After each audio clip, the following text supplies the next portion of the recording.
Welcome to Pratap classes. दोस्तों, Pratap classes के YouTube channel पर आपका स्वागत है। आज है 2 अप्रैल 2025 और 2 अप्रैल 2025 के जितने भी इंडिया और वर्ल्ड के जो करंट अफेयर्स के क्वेश्चन बनते हैं, आज उनका अपने डिस्कशन करेंगे। पूरा वीडियो ध्यान से देखना और लास्ट में आपसे क्वेश्चन पूछूंगा जिनके जवाब आपको कमेंट बॉक्स में देना होगा। आज अपने पढ़ेंगे पुरुष व महिला एकल में मियामी ओपन 2025 का खिताब किसने जीता। भारत और अमेरिका के बीच चतुर्थ टाइगर ट्रम्प अभ्यास और स्पेस एक्स ने फ्रेम 2 मिशन को सफलतापूर्वक लॉन्च किया है। इनकी आज हम चर्चा करेंगे पूरे लेटेस्ट न्यूज़ के साथ में। डेली आपको सुबह 7:30 पर ये करंट अफेयर्स की क्लास आपको मिलती ही मिलती है। तो सभी साथी एक बार करेंगे सेशन को लाइक शेयर। और ये class first grade UPSC SSGD पटवार रेलवे वीडियो कोई भी एग्जाम हो तो ये क्लास आपके लिए रामबाण है साबित होगी। तो करें स्टार्ट बिना वक्त ज़ाया किए पूरे लेटेस्ट न्यूज़ के साथ पूरे फैक्ट के साथ डेली आपको ये क्लास मिलती ही मिलती है। तो सभी साथी एक बार कर दें सेशन को लाइक शेयर। सभी साथियों को गुड मॉर्निंग। सबसे पहले हम करते हैं कल के क्वेश्चनों को रिवाइज। देखिए, पर्यावरण 2025 राष्ट्रीय सम्मेलन का उद्घाटन भारत की राष्ट्रपति श्रीमती द्रौपदी मुर्मू ने किस स्थान पर किया? नई Delhi. Chief of defence staff CDS general Anil Chauhan ने टेक कृति 2025 का उद्घाटन कहाँ किया? तो भारतीय प्रौद्योगिकी संस्थान आईआईटी कानपुर। केंद्र सरकार ने भारतीय विदेश सेवा की अधिकारी निधि तिवारी को किस पद पर नियुक्त किया? तो मोदी जी की निजी सचिव के रूप में। भारतीय सेना ने प्रचंड प्रहार त्रिसेवा एकीकृत बहुक्षेत्र युद्धाभ्यास कहाँ आयोजित किया? तो ये किया है अरुणाचल प्रदेश। केंद्रीय गृह और सहकारिता मंत्री अमित शाह ने किस ऐप आधारित टैक्सी सेवा की घोषणा की? तो वो है सहकार। रून ग्लोबल रिच लिस्ट 2025 में एशिया की अरबपति राजधानी का ताज किसने अपने नाम किया? संघाई। एल&टी फाइनेंस लिमिटेड ने किस भारतीय क्रिकेटर को अपना ब्रांड एम्बेसडर घोषित किया? जसप्रीत बुमराह को। 37वां कथक महोत्सव 2025 कहाँ आयोजित किया गया? तो ये किया गया नई दिल्ली के अंदर। तो ये थे कल के क्वेश्चनों का रिवाइज हमने कर लिया। ये वार्षिक करंट 2025 की टेस्ट सीरीज है।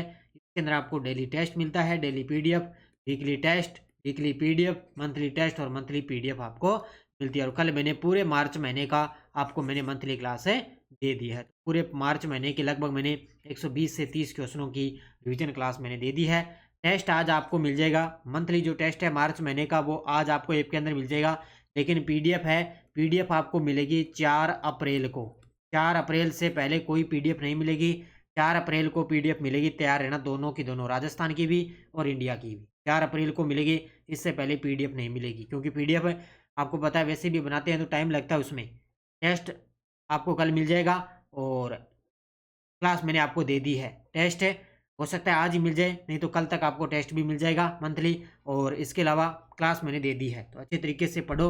और ये 50 रुपये के अंदर ये टेस्ट सीरीज आपको दी जा रही है तो इसको आप ज्वाइन कर लेना। इसमें बहुत फायदा है आपको। डेली टेस्ट, डेली क्लास का टेस्ट, वीकली टेस्ट आपको मिलता है। पहला क्वेश्चन आपके सामने।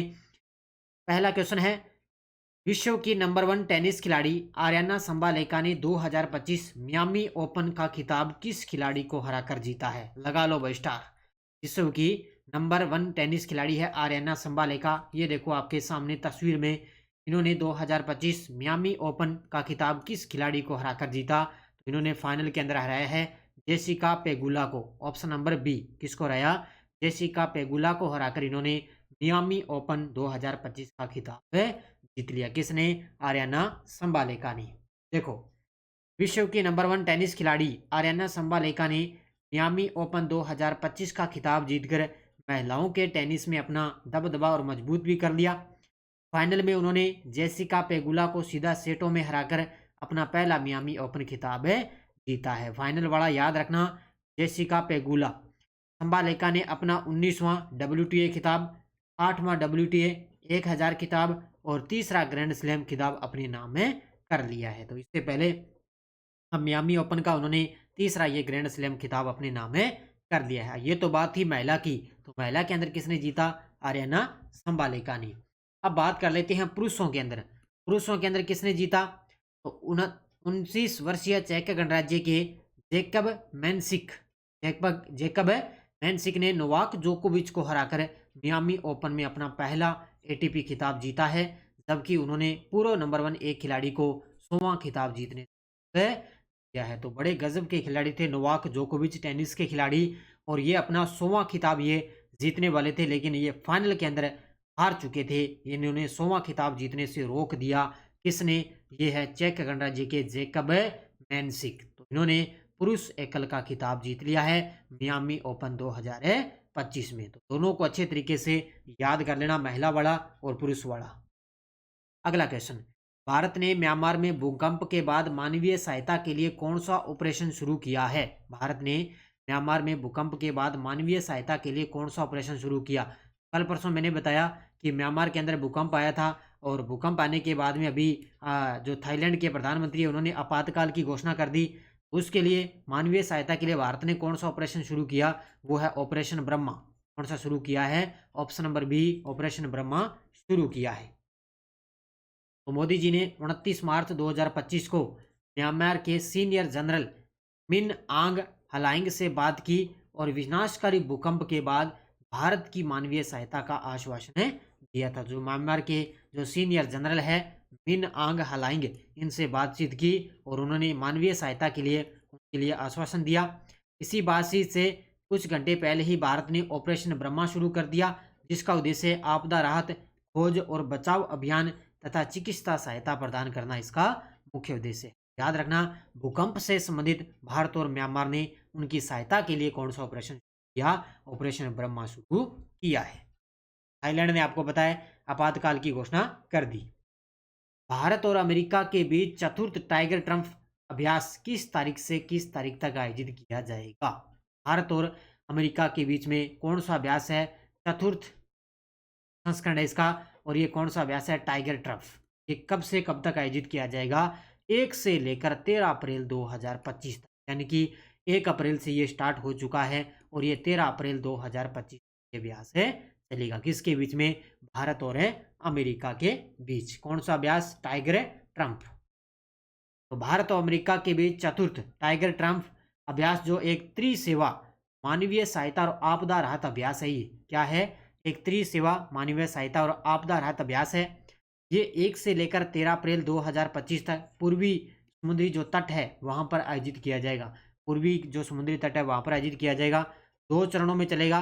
पहला है हार्बर फेज, 1 से 7 अप्रैल तक विशाखापट्टनम, और सी फेज 8 से 13 अप्रैल ये काकीनाडा तट के पास में चलेगा। यानी कि समझो समुद्र का जो पूर्वी तट है ना, वहां पर ये अभ्यास चल रहा है। तो 1 से लेकर 13 अप्रैल तक चलेगा। किसके बीच में? भारत और अमेरिका के बीच। अगला क्वेश्चन देखो, निम्नलिखित कथनों पर विचार कीजिए।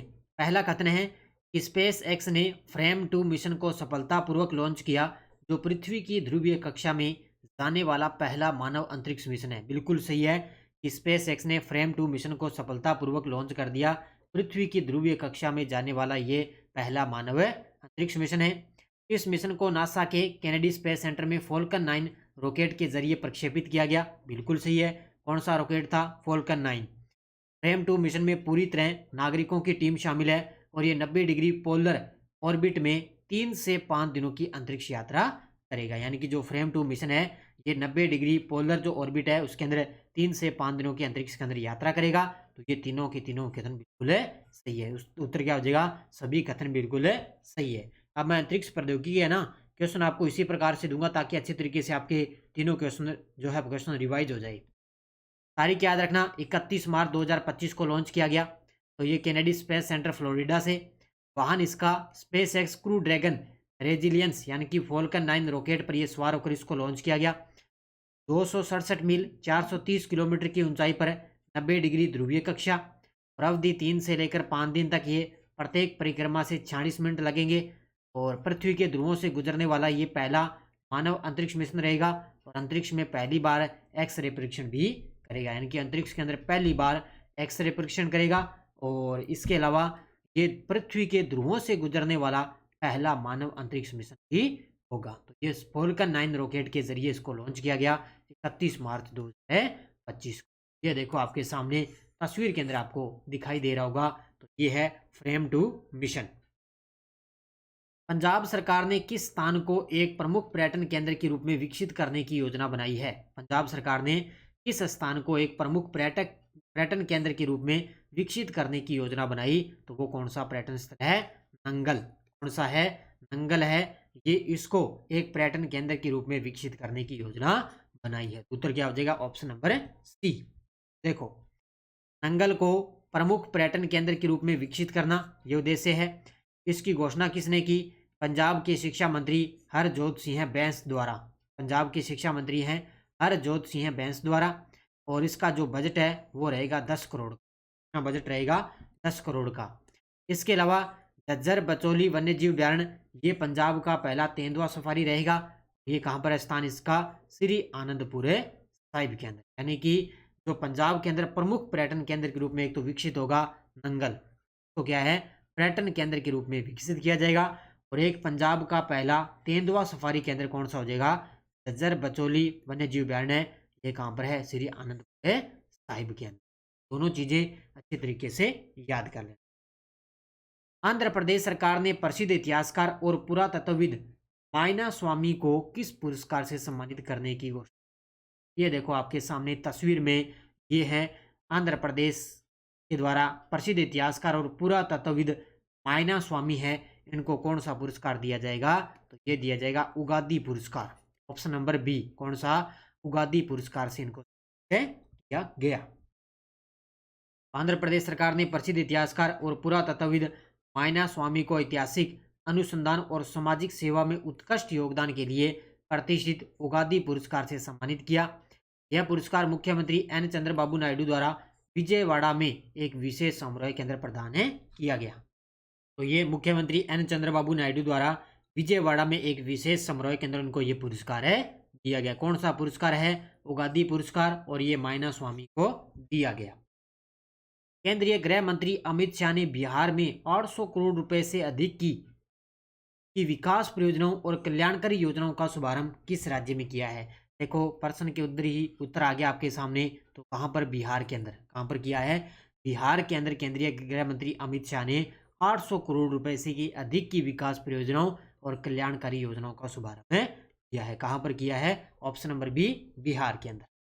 इतना याद रखना है कि अंतर्राष्ट्रीय सहकारिता दिवस के अवसर पर बिहार में 800 करोड़ रुपए से अधिक की विकास परियोजनाओं और कल्याणकारी योजनाओं का शुभारंभ किया। बस इतना याद रखना है। वैसे 800 करोड़ रुपए की विकास परियोजनाओं की आधारशिला कहां पर रखी? बिहार के अंदर। अब देखो आपके सामने वन लाइनर करंट है। अहमदाबाद के जमालपुर क्षेत्र में कारीगरों द्वारा सदियों से संजोई गई पारंपरिक सौदागरी ब्लॉक प्रिंट कला को आधिकारिक रूप से भौगोलिक संकेत यानी कि जीआई टैग प्रदान किया गया। तो याद रखना, अहमदाबाद के जमालपुर क्षेत्र में कारीगरों द्वारा एक संजोई गई सौदागरी ब्लॉक प्रिंट है, उस कला को जीआई टैग प्रदान किया गया। पहला पॉइंट तो ये।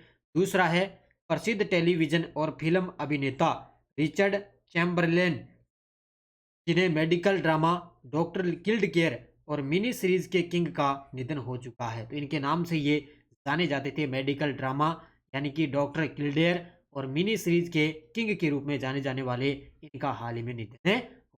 प्रसिद्ध टेलीविजन और फिल्म अभिनेता थे रिचर्ड चैम्बरलेन, इनका हाल ही में है।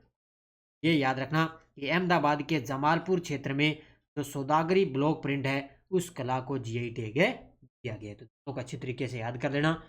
ये टेलीग्राम ग्रुप है, कोई सूचना आती है, कोई लिंक आता है, ये देखो कल मैंने पूरे मार्च महीने का 2025 का संपूर्ण निचोड़ मैंने आपको करवा दिया है। अच्छे तरीके से देख लेना। टॉप से टॉप क्वेश्चन मैंने दे दी है। उड़ीसा की पैरा तीरंदाज पायल नाग ने कहां आयोजित छठी नेशनल पैरा चैंपियनशिप में स्वर्ण पदक जीता? तो इसका आयोजन हुआ था जयपुर के अंदर। बहुत सारे विद्यार्थियों ने बड़े गजब के दिए जवाब। सभी साथियों को बहुत बहुत शुभकामनाएं। अब देखो क्वेश्चन फॉर यू। गुजरात के आणंद में स्थापित देश की पहली सहकारी यूनिवर्सिटी का नाम किसके नाम पर रखा गया? महात्मा गांधी, श्री भुवन दास किसी भाई पटेल, सरदार वल्लभ भाई पटेल या दीन बंधु का जवाब देना है कमेंट बॉक्स में। अब देखो अपनी यशडोज पॉलिटिकल की क्या चल रही थी कि निम्नांकित भारत के उपराष्ट्रपतियों में से कौन से निर्विरोध निर्वाचित हुए? तो एक तो एस राधा कृष्णन और एक एम हिदायतुल्ला। ये क्वेश्चन आया था एग्जाम के अंदर, आया हुआ क्वेश्चन है एग्जाम के अंदर। भारत के संविधान के किस अनुच्छेद के अंतर्गत राज्यसभा एक नवीन अखिल भारतीय सेवा प्रस्तावित कर सकती है? तो अनुच्छेद 312। संविधान के कौन से अनुच्छेद में केंद्रीय कार्यपालिका शक्ति के प्रयोग में कोई अड़चन न उपस्थित हो वर्णित हो? ये कौन से अनुच्छेद में है? यह अनुच्छेद 257 के अंदर। तो अच्छे तरीके से पढ़ लेना। एग्जाम के अंदर आजकल आपको पता है पॉलिटिकल भी बड़ी खतरनाक तरीके से पूछी जा रही है, तो अच्छे तरीके से बस रट्टे मार देना इनको अच्छे तरीके से। अब देखो नेक्स्ट डोज, निम्नांकित में से किस अनुच्छेद का संबंध भारत के संविधान की 11वीं अनुसूची से है? संविधान की 11वीं अनुसूची से है। संविधान के कौन से अनुच्छेद में यह प्रावधान है कि राज्य के नीति निर्देशक तत्वों को न्यायालय में नहीं ले जाया जा सकता? अनुच्छेद बताना है। और लोकसभा की प्रक्रिया और कार्य संचालन नियम के अंतर्गत नियम 377 के अधीन लोकसभा के सदस्यों द्वारा एक दिन में अधिकतम कितने मामले उठाए जा सकते हैं? ये क्वेश्चन अभी आरएस प्री के अंदर 2018 के अंदर ये प्रश्न आया था, ये मैंने आपको दे दिया है। अच्छे तरीके से इनका जवाब देना है। ये थी आज की अपनी क्लास। लगातार आपको क्लासें मैं दे रहा हूँ और ये मिशन 1.0 है, इसकी क्लास आज आपको मिलेगी, इसका रिवीजन मैं करवा रहा हूँ। इसके अलावा प्रताप क्लासेज ऐप में जेल प्रहरी पटवार चतुर्थ श्रेणी कर्मचारी इनकी टेस्ट सीरीज चल रही है, और बाकी करंट अफेयर्स की बुक उपलब्ध है, आर्थिक समीक्षा की बुक उपलब्ध है, और डेली वीकली मंथली क्लासें आपको दी जा रही है। तो अच्छे तरीके से पढ़ो, मेहनत करते रहो, और वीडियो को जाते जाते सभी साथी लाइक शेयर करते रहना। और ये डेली वाली करंट की जो टेस्ट सीरीज है वो जरूर आप जो इन्हें कर लेना। इसके अलावा फर्स्ट ग्रेड की अपनी टेस्ट सीरीज चल रही है करंट की, वो ले लेना। इसके अलावा मनोविज्ञान की टेस्ट सीरीज चल रही है, वो REET second grade first grade सभी के लिए वो टेस्ट सीरीज आपके लिए रामबाण साबित होगी। अच्छे तरीके से पढ़ो, मेहनत करो। धन्यवाद। जय हिंद, जय भारत, जय राजस्थान।